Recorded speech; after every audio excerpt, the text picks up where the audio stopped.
रूप हे विठ्ठल विठ्ठल माऊली. आपण जर पाहिलं या जगताचा अभ्यास करताना तर चीनने कोरोनाला जन्म दिला, कोणी एड्सला जन्म दिला, कोणी डेंग्यूला जन्म दिला, कोणी निपाहला जन्म दिला.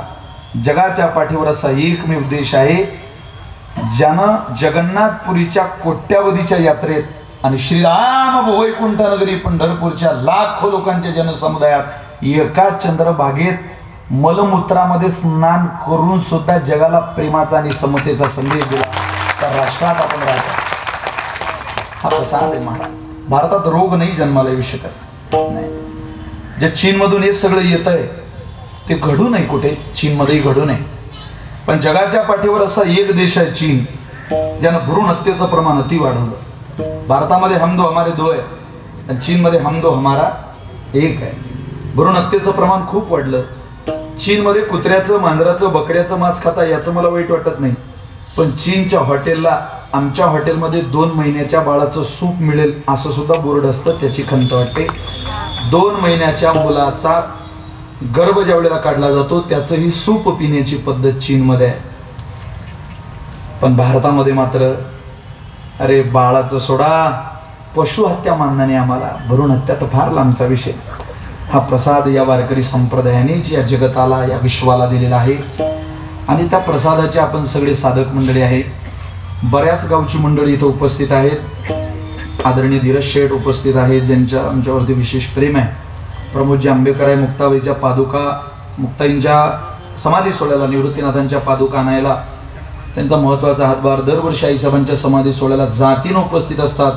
त्यांचं विशेष मला कौतुक वाटतं. प्रमोदजी आहेत, ज्ञानोबा हंडारे आहेत, सोमनाथजी आहेत, या सगळ्यांबद्दल कृतज्ञता समर्पित करतो.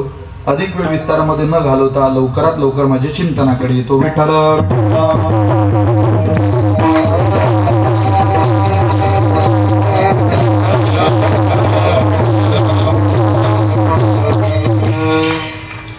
आजचं जे कीर्तन आहे, मी 3दा शब्द बोलून गेलो. हे कीर्तन कशाचं आहे? प्रसादाचं कीर्तन आहे. या कीर्तनाला प्रसादाचं कीर्तन म्हणतात. वैकुंठवासी गुलेबाबांच्या मुखातलं वाक्य आजही मोठी माणसं बोलतात, प्रसादस्तु प्रसन्नता. गुलेबाबा म्हणायचे प्रसादाने मनुष्याचं जीवन पूर्ण होतं. प्रसादे सर्व दुःखाना, सगळे दुःख निवृत्त होतात त्या प्रसादाने. प्रसादाने समाधान मिळतं. पण कुठलाही प्रसाद नाही. मानवी जीवनामध्ये प्रसादाच्या दिशेनं मनुष्याची धाव आहे. जिथे मिळेल तिकडे माणसं पळापळी करतात. जिकडे मिळतं ना तिकडेच जावं वाटतं. जिथं काही मिळत नाही तिथं माणसाला प्रयत्न सुद्धा करावे वाटत नाही. संत परंपरेमधले अनेक उदाहरणं देता येतील. तुळशीची या झाडा दुरोणीनं धापे शिंतोडा. नाथ महाराज बोलतात तुळशीची या झाडा दुरोणीनं धापे शिंतोडा. तुमच्या भागातलंच उदाहरण दिलंय बघा. तो द्राक्षाची या झाडा बुडा दुधाची लावी. त्याला जर कृषी अधिकाऱ्याने सांगितलं तुम्ही तुमच्या द्राक्षाच्या मुळाजवळ दुधाची कॅन होता, तो होतेल. कारण त्याला माहितीये एकदाच कॅन ओतावी लागते. पण ओतलेलं जसंच तसंच वरून येतं. तुळशीला मात्र किती दिवस पाणी घातलं तर ती काही फळ देत नाही, फळ देत नाही. हा विचार करणारी सुद्धा बरीच माणसं आहेत. पण तुळशी आधी घ्यायच्या अगोदर फळ देते, हा आपण मुद्दा पाहत नाही. इतर झाड घेतल्यानंतर फळ देत असतील, पण जगाच्या पाठीवर एक वृक्ष आहे, एक झाड आहे, ती तुळशी काही न घेणाऱ्याला सुद्धा देत राहते. विठ्ठल विठ्ठल.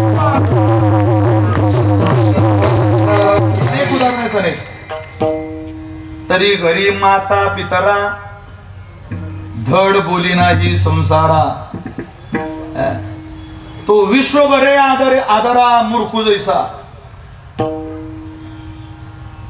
नाथ महाराज असं म्हणतात, घरी आई आहे, घरी बाप आहे. पिता स्वयंमेव नारायण, माता प्रत्यक्ष लक्ष्मी आपण. काय ओव्या आहे. ऐसे भावी ज्याचे मन सुपुत्र जाणतोय. अरे ज्याला आईला आई, बापाला बाप म्हणावं वाटतं, त्याला मुलगा म्हटलं आपल्या परंपरेने. नुसता बापाच्या आणि आईच्या इस्टेटीवरती जगतो तो भाडेकरू असू शकतो, पण आईला आई म्हणत जगतो, बापाला बाप म्हणत जगतो. नवे नवे आईला साक्षात लक्ष्मी म्हणतो. आणि बापाला साक्षात नारायणाचा अवतार म्हणतो. त्याला मुलगा म्हटलं या सनातन वैदिक हिंदू परंपरेने. त्याला जर मुलगा म्हणत असतील, पण तो मुलगा आज आई वडिलांशी बोलून आम्हाला काहीच मिळत नाही, त्यांची सेवा करूनही काही मिळत नाही, तो जगामध्ये व्हॉट्सअपवरती फेसबुकवरती रामकृष्ण हरी लिहितो, एखादा चांगला मेसेज पाठवतो, पण घरामध्ये मात्र त्याला आपल्या आईशी आणि बापाशी गोड बोलावं वाटत नाही. विश्वभरे आदराम मूर्ख जैसा. नाथ महाराज म्हटले तो जगातला नंबर 1 चा मूर्ख आहे. पण माझा मुद्दा असा आहे, नाथ महाराज म्हटले, प्रसाद मिळेल जिकडे काहीतरी मिळतं समाजाला, तिकडेच धाव आहे मानवी जीवनाची. मग प्रसादाच्या दिशेनं जर धाव असेल तर तुमची माझी पारमार्थिक क्षेत्रामध्ये सुद्धा प्रसादाच्या दिशेनं धाव आहे. हा सप्ताह काल्याच्या या प्रसंगाकरताच असतो. इथपर्यंत यावं ज्या वेळेला तुम्ही विशाल महाराज खोले यांचं कीर्तन काल्याचं आहे हे पत्रिकेवरती वाचलं, त्यावेळेला तुम्ही काही वेगळी उपाययोजना या कीर्तनाबद्दल ऐकली असं काही नाही. या कीर्तनामध्ये तुम्हाला काय ऐकायचंय हे तुम्ही ठरवलेलं आहे आणि काय सांगायचंय हे मी ठरवलेलं आहे. कारण इतरत्र कीर्तनकार बंधनामध्ये असतो, पण काल्याच्या कीर्तनामध्ये विषयामध्ये नाविन्य नसतं. काला हा काला, काल्यामध्ये भगवान परमात्म्याच्या चरित्राचा अनुवाद झाला पाहिजे.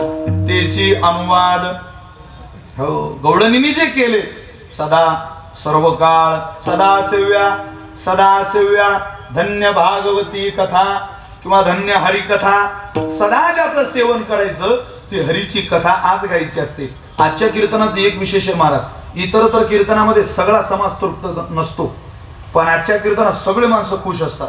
रजोगुणी, तमोगुणी आणि सत्वगुणी. का? रजोगुणी माणसं तृप्त, तमोगुणी माणसं तृप्त. रजोगुणी तृप्त याच्याकरता की त्यांना भगवान परमात्म्याचं नवरसाचं शृंगार चरित्र ऐकायला मिळणार आहे. सत्वगुणी तृप्त, देवाचा प्रसाद मिळणार आहे. तमोगुणी का तृप्त? तमोगुणी एवढ्या कारणामुळे तरी तृप्तच आहे की गेल्या 7 दिवसापासून चालत असलेली कटकट उद्या तरी नाही एवढ्या करता तरी ते तृप्त. तिन्ही प्रकारातली लोक तृप्तच आजच्या कीर्तनामध्ये आहे. प्रसाद मिळवण्याकरता आणि ती तृप्तता साधून घेण्याकरता, तृप्ती करता. तृप्ती म्हणजे देसाई नाही, ही निरंकुशा तृप्ती आहे. आपण तिकडे जाऊ नका कृपया. आपण विदेह मुक्ती आणि जीवन मुक्ती या 2 गोष्टी करता जर प्रयत्न करत असू, आपल्याला दोन्ही मुक्त्या मांडण्या आहेत, पण जास्त प्राधान्य आपल्या जीवनामध्ये आपण जीवन मुक्तीला दिलेलं आहे. जो प्रसाद सेवन करून आम्हाला या मुक्तीपर्यंत जाता येतं, भगवंताचं चरण कमल धारण करता येतं, त्या अवस्थेला पोहोचता येतं, सुखाचा शेजार निवडता येतो, आनंदाच्या शिजेवरती पोहोचता येतं. ते सगळं देण्याचं सामर्थ्य जगाच्या पाठीवर एकाच प्रसादामध्ये, तो काल्याचा प्रसाद. विठ्ठल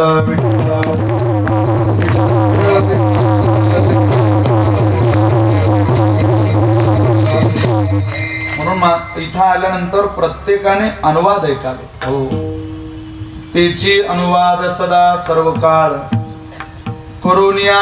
मग काला खाऊ आपण, काला सेवू, पण कधी? अनुवाद झाल्यानंतर. हे सगळं झाल्यानंतर. का हो? कोणी ऐकावं कृष्ण चरित्र आणि कोणी सांगावं. तुकोबांचा बराच मोठा अभंग आहे, पण महाराज बोलतात बघा, पंडित वाचक जरी झाला पुरता तरी कृष्ण कथा ऐके बाहे. पंडित वाचक जरी झाला पुरता. पंडित म्हणजे ज्यानं जगातल्या सगळ्या शास्त्राचा अभ्यास केला त्याला पंडित म्हणतात. असं कोणालाही पंडित म्हणत नाही. एखादा मूर्ख असला तरी लोक त्याला पंडित म्हणतात. कोणालाही पंडित म्हणण्याच्या काही एका पंडितानं काशीला अभ्यास केला 12 वर्ष अभ्यास करून तो गावाकडे यायला निघाला. सिन्नर सारख्या गावात त्याचा मुक्काम झाला. 12 वर्षांनी गावला जात होता म्हणून पायीच निघाला. पायी गेलो बाबा काशीला, पायी जाऊ गावला. तो त्या गावात आला. त्या सिन्नर मध्ये एक मूर्ख माणूस तिथं पंडिताची भाषा बोलायचा. कोणाला कळत नाही असं बोललं का लोकांना असं वाटतं हा पंडित आहे. माफी मागतो बरं का. जे सोप्यातलंही अवघड करतात त्यांना पंडित म्हणतात, पण जे अवघडाचंही सोपं करतात ना त्यांना संत म्हणतात. विठ्ठल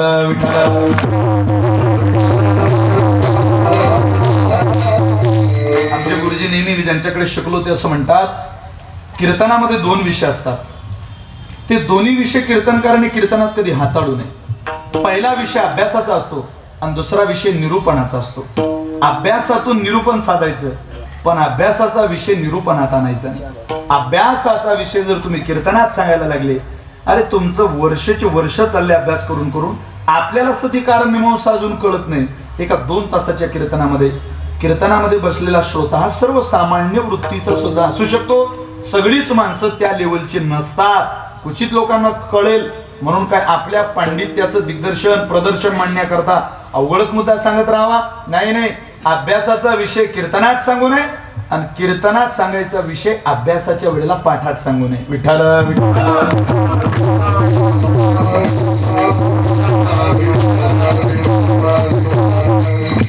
हा जो यांच्या गावातला पंडित, मूर्खातला पंडित, मूर्ख अगदी. आता हे विद्वान पंडित आल्यावर ते गावातले म्हटले, का हो तुम्ही काशीहून आले? म्हटले हो. तुम्ही अभ्यास केला काशीला? म्हटले हो. आमच्या गावात एक पंडित आहे, त्याला जर बोलावलं तर त्याची तुमची चर्चा आयोजित करू, त्या चर्चेतून आम्हालाही काहीतरी ज्ञान मिळेल. हरकत नाही म्हटलं, बोलवा गावातल्याला. आता या काशीच्या पंडिताला वाटलं यांच्या गावात कोणीतरी विद्वान असेल, आपल्या ज्ञानात भर पडेल, थोडासा सुसंवाद होईल, सुसंवादातून खूप काही शिकायला सुद्धा आपल्याला मिळेल. गावातल्याला बोलावलं. तो नंबर 1चा मूर्ख बसला यांच्या शेजारी. का रे बाबा, वादाला सुरुवात करायची. बघा पंडित, वादाला सुरुवात करायची, पण वादामध्ये जिंकलेल्याला काय मिळेल आणि हारलेल्याने काय द्यावं हे आधी ठरलं पाहिजे ना. जो हारेल, ज्याचा पराजय होईल वादामध्ये, त्याने आपली सगळी जवळची ग्रंथ समोरच्याला देऊन टाका. कबूल? म्हटले हो का. विद्वानाला वाटलं आपण अभ्यास केला, याच्या जवळची काही नवीन ग्रंथ आपल्याला वाचायला मिळतील. त्या गावातल्याला काहीच येत नव्हतं, पण आता गावकरी म्हटल्यावर पहिला मान त्याला दिला. तो म्हटला बोला तुम्ही, सुरुवातच चर्चेची तुमच्याकडून करा. त्या गावातल्याने काही शब्द असे बोलले जे कोणत्याच भाषेची तारतम्य जुळत नव्हते. तो म्हटला खख्खा खय्या मैया, खख्खा खय्या मैया. तो विद्वान म्हणले का लय ग्रंथ वाचले, पण खख्खा खय्या मैया नाही सापडलं बाबा. खख्खा खय्या मैया आहे तरी काय? खूप वेळ विचार केला, नाही जमलं. आपले सगळेचे सगळे ग्रंथ त्या मूर्खाच्या ताब्यात दिले. ग्रंथ गेले याचं वाईट वाटत नाही, पण ताब्यात मूर्खाच्या गेले याचं वाईट वाटत होतं. हा घरी आला. या विद्वान पंडिताचा भाऊ लहाना मूर्खातला पंडित होता. तो म्हणे का रे जरा नाराज दिसतोय तू? म्हणे हो गड्या, मूर्खाच्या ताब्यात ग्रंथ गेले. काय काय झालं? काही नाही रे म्हणे, कळत नव्हते असे शब्द बोलला मी, त्याला काय उत्तर देऊ त्याच्यावरती मला काहीच कळालं नाही. काय म्हटला तो? तो म्हटला खख्खा खय्या मैया. शोधून अर्थ सापडत नाही, याचा मी करू तरी काय? तो म्हटला अरे ते गिऱ्हाईक आमचं आहे, काळजी करू नको, मी आणतो तुझे सगळे ग्रंथ. अरे म्हणे 12 वर्ष शिकलो, जमलं नाही, तू काय आणतो घर बसल्या? अरे म्हणे थांबतो. याने आपली लुंगी बिंगी लावली, गेला तिथं. 2-4 जण गावात दिवाना असे नेमूनच दिले. आपल्या गावात कोण आलं, कोण कुठे गेलं, कोण कोण्या पार्टीचं काम करताय, कोण फुटलाय, कोणाची पोरगी कुठे दिली, त्याची तर बहीण पडून गेली म्हणता. ह्या सगळ्या बातम्या त्यांना माहिती असतात सगळ्या. तुम्ही जर पंढरीच्या वारीला गेले तर वर्तमानपत्र वाचायचं राहू द्या. आपल्या गावातल्या त्या बुद्धिवानाला एक फोन लावा, तुम्हाला सिन्नरचा इतिहास, भूगोल, नागरिक शास्त्र, समाजशास्त्र एका फोन मध्ये सांगेल तो सगळं. त्याने या सिन्नरचं, मी सिन्नरचं एक नाव घेतोय तुम्हाला कळण्याकरता, ते गावच सिन्नर होतं असं काही नाही. सिन्नर तर विद्वानांची भूमी आहे. त्या गावामध्ये आल्यावर गावातल्यांनी विचारलं, गाव म्हणे बोलवायचं का त्याला? आमचे गावात पंडित आहे. तुम्ही पंडित म्हणले? हो मी तर पंडित आहे, बोलवा. त्याच्याच करता आलं, फार लांबून आलो वादा करता. गावातल्याला बोलवलं, दोघांची चर्चा आयोजित केली. तोच पण ठरला, जो हारला त्याने सगळे ग्रंथ समोरच्याला द्यावे. पहिला मान गावकऱ्याला. आता त्याला दुसरं काही येतच नव्हतं. तो म्हटला खख्खा खय्या मैया. खख्खा खय्या मैया म्हणता बरोबर याने इकडून पाढात सुरू केला. ज्योते ज्योतय्या, बोवे बोवैया, सिंचे सिंचैया, उगे उगैया, मढे मढैया, पोसे पोसैया, कटे कटैया, उड़े उड़ैया, पके पकैया, उसके बाद खख्खा खय्या मैया.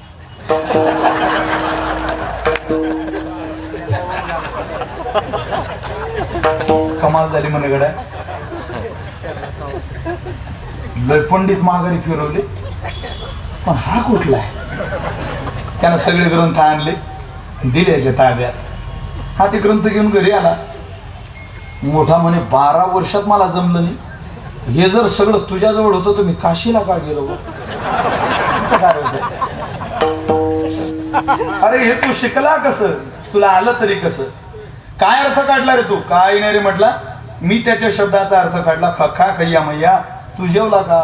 मला जो वाटेल तो माझ्या बुद्धीने अर्थ काढला. खखा खय्या मैया, तू काही खाल्लं का? आता याचं उत्तर हो द्यावं लागेल, नाही तर नाही द्यावं लागेल. होई दिलं तरी हारतो आणि नाही दिलं तरी हारतो, कारण खक्का खय्या मैया हे 3 शब्द झाले. याचं उत्तर एक तर होत देता येईल, नाही तर नाही देता येईल. एकाच शब्दामध्ये दिलेलं उत्तर समाजाला मान्य नसतं. जो अति बोलतो, अवघड बोलतो, त्याचं समाजाला आवडतं. मी त्याच्या बुद्धीची ते सगळे त्याचा खेचून घेतला, मी आव किती येतो, आणि मी त्याला ठरवलं, यानं जो प्रश्न विचारला उत्तर तर द्यायचं नाही, पण त्याची पार्श्वभूमी सांगायची. तो म्हटला खखा खय्या मैया, तू जेवलास का? मी त्याला जेवणाची पार्श्वभूमी सांगितली. ज्योते ज्योतय्या, जमीन नांगरावी लागते. बोवे बोवया, त्यात काही पेरावं लागतं. सिंचे सिंचय्या, त्याला पाणी द्यावं लागतं. उगे उगय्या, मग ते उगवायला लागतं. पोसे पोसय्या, मग ते पोसवायला लागतं. मडे मडय्या, उसके बाद कटे कटय्या, कणीस कापावं लागतं. उडे उडय्या, त्याच्यातून आसार उडवावं लागतं. सार शिल्लक फेकवावं लागतं. काढलेलं सार पके पकय्या, उसके बाद खा खय्या.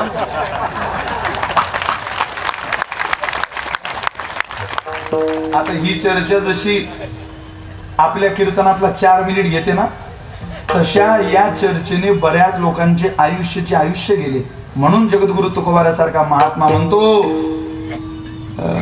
अनिक नये माझे मना,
अनेक नये माझे म्हणा. आज गायक वादक जे जे या ज्ञात अज्ञात सप्ताह करता सहकार्य करणारी मंडळी आहे, त्यांना खरंच धन्यवाद. नयनरम्य सोहळा आयोजित केला आपण. देखना डोळ्याचे पार नाही फिटून जातील असा सोहळा. बघा, कीर्तनाला श्रोताही आहे, पण 90% श्रोता टोपीवाला आहे. तुम्ही एक न्याळा 90%. याचा अर्थ ज्यांच्या डोक्यावर टोपी नाही त्यांनी रस्ता धरावा असं नाही, पण तयार श्रोते इथं ऐकायला तयार आहे. गायक तयार, वादक तयार, आणि हे सगळं प्रक्षेपण आहे. त्या कॅमेरामॅन साई लीला लाईव्ह आहे काय? साई लीला मी ऐकू नये यांचं नाव. मला असं वाटतं तात्यांची एक मुलाखत आली होती त्या चॅनल बद्दल. साई लीला तेच ना. साई लीला चॅनलला कोटी कोटी धन्यवाद. फार चांगलं कार्य आहे तुमचं नाशिक जिल्ह्यामध्ये. आता सोशल मीडियावरती खरंच आनंद वाटतो महाराज. तुम्ही 5 वर्षा अगोदर गुगल उघडा, युट्यूब उघडा, अरे दुरून दुरून सुद्धा टोपीवाल्याचा फोटो दिसत नव्हता. पण जगाच्या पाठीवर वैभव आहे. 7 समुद्राच्या पलीकडे सुद्धा युट्यूब उघडलं की इच्छा नसली कीर्तन ऐकायची तरी कीर्तनकाराचा फोटो तरी त्याच्या पुढे येतो, आणि कीर्तन ही परंपरा त्याला कळते. ते वैभव आहे महाराज. तिन्ही त्रिभुवनी आम्ही वैभवाचे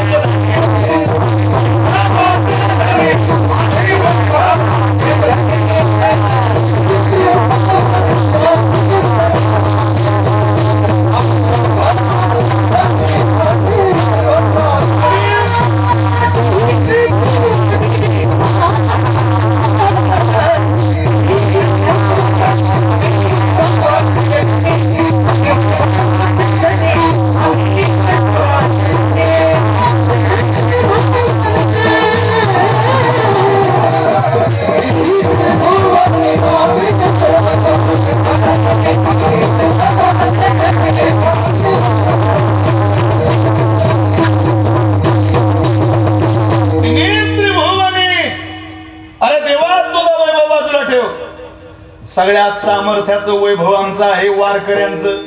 अरे आमच्या वैभवाला पाहून तू झुरतो. तुझं काय वैभव रे देवा?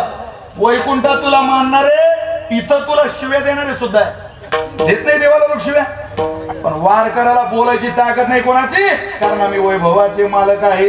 का वैभवाचे मालक आहे त्याची अनेक कारण उत्तर देता येतील. कारण असं आहे, अरे आमच्या जवळ देवा तुझं चरित्र आहे रे. तुझ्या चरित्राच्या आधारावर आम्ही आमचं अंतःकरण इतकं शुद्ध केलं की आता अपवित्र कर्म आम्हाला स्पर्श सुद्धा करत नाही. महाराजांनी त्याचा खुलासा एका वचनामधून केला. पुराणीचा इतिहास गोड रस सेविला, गोड रस सेविला, गोड रस सेविला.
पुराणीचा इतिहास गोड रस गोड रस सेविला.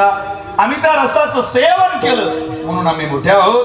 मी तुम्हाला एक प्रमाण देऊन बाजूला आलो होतो.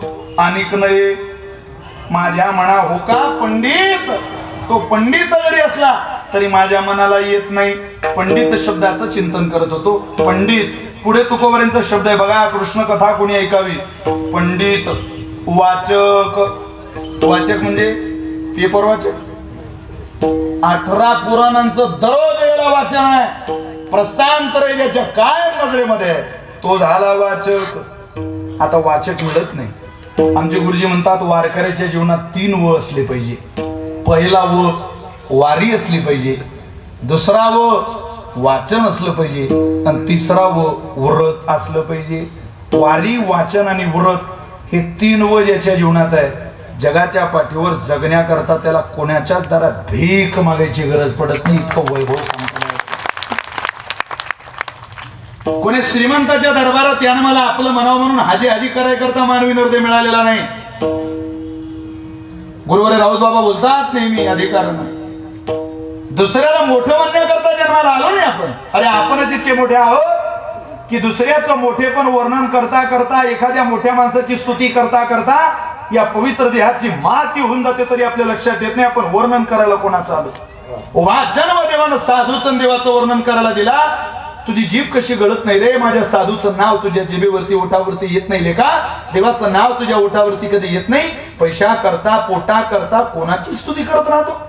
नरस्तुती आणि कथेचा विकारा हे नको दातारा घडू देऊ. ऐसी या कृपेची भाकी तो करुणा, ऐसी तो राणा उदाराचा. तुकोबऱ्यांची वचन आहेत महाराज. म्हणून शपथ आहे सिन्नरकर, कोण्या मोठ्या माणसाचा आपलं म्हणून जीवन जगल्यापेक्षा संत श्रेष्ठ निवृत्तीनाथांचं, संत श्रेष्ठ भगवान बाबांचं म्हणून घ्या. त्यांच्या दरबारातला कुत्रा म्हणून जीवन जगलं तरी उद्धार होईल. माणसाचा कुत्रा लात लागली तरी साधूच्या दिशेनं जाते, उद्धाराच्या दिशेनं ती लात आपल्याला नेणारी असते. लक्षात ठेवा. उद्धारा करता फक्त संत आले. इतकं छळून सुद्धा आरोप घेतल्यानंतर त्यांनी काय काय आपल्या जीवनामध्ये केलं. भगवान बाबाचं चरित्र वाचा. इथं चरित्र कथा सुरू. अरे रक्तभूमीवरती सांडायला लागलं. आरतीमध्ये वर्णन आहे भगवान बाबांच्या. कोणाच्या पाठ आहे का आरती?